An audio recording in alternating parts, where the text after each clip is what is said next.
C'est parti pour le poulet fenouil pommes de terre de Yuka, dont je t'ai pour certaines donné la recette. On commence par couper en deux des pommes de terre grenaille et du fenouil. J'adore le fenouil.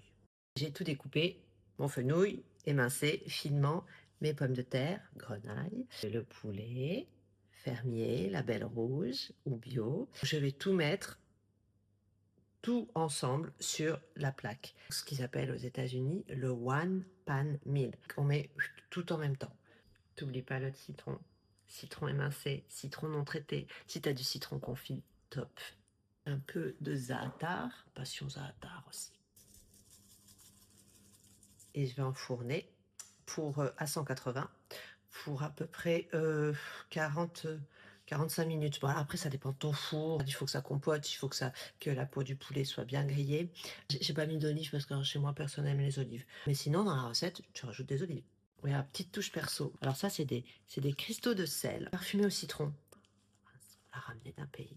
Je ne sais plus lequel. Bon, sinon, fleur de Guérande, c'est super. J'aime beaucoup aussi le paprika. Ça rehausse toujours un petit peu le goût des aliments. Donc, je crois que je vais rajouter du paprika aussi.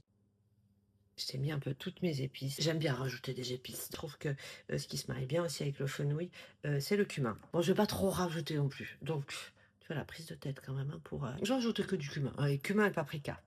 J'avais quand même oublié l'huile d'olive. On m'a offert cette merveilleuse huile d'olive.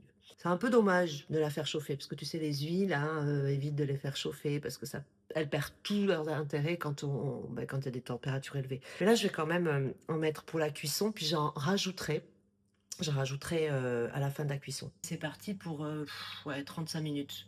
Allez, 40. Alors, on était plutôt sur du 50 minutes de cuisson. Voilà. Vous voyez, là, c'est bien compoté, tous les sucres.